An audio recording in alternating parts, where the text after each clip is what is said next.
Black& Decker trimmers are popular lawn care tools, but they can experience common issues with power, motors, and controls. Understanding how to diagnose these problems will help you get your trimmer running again. For corded trimmers that won't start, begin with these three essential checks: the power outlet, cord condition, and circuit breaker. Cordless trimmers require different diagnostic steps. Start by ensuring the battery is fully charged and properly connected, then clean the battery terminals for good electrical contact.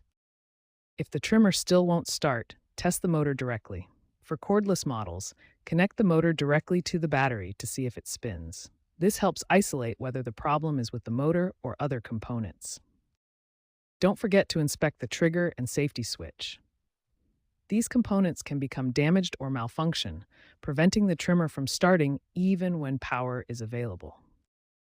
The LST-136 model is a popular lightweight cordless trimmer known for its ease of use. However, like any trimmer, it can experience these same basic power issues. Following these diagnostic steps will help identify problems regardless of your specific Black & Decker model. These diagnostic steps form the foundation for troubleshooting Black & Decker trimmer power issues. In the next section, we'll explore specific solutions for line feed and battery problems. Line feed problems are among the most common issues with string trimmers.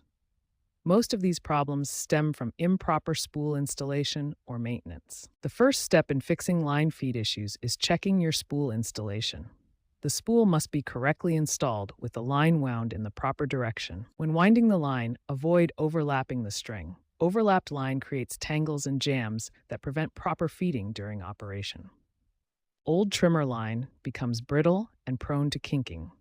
Replace worn line with the correct diameter specified in your trimmer manual for optimal performance. Battery charging problems often result from dirty terminals. Clean both the battery and charger terminals regularly to ensure proper electrical contact. Lithium-ion batteries typically last 3 to 4 years with proper care. Store batteries in cool, dry places and avoid charging in extreme temperatures. Automatic line feed systems are convenient, but consume line quickly. Keep extra line on hand for frequent replacements, especially during heavy trimming sessions. Important safety note: if you own models 82209 or 820 from 1987, discontinue use immediately. These models were recalled due to potential electric shock hazards from improper wiring assembly. Regular maintenance of your spool, line, and battery will keep your Black & Decker trimmer running efficiently. Always prioritize safety and follow manufacturer guidelines.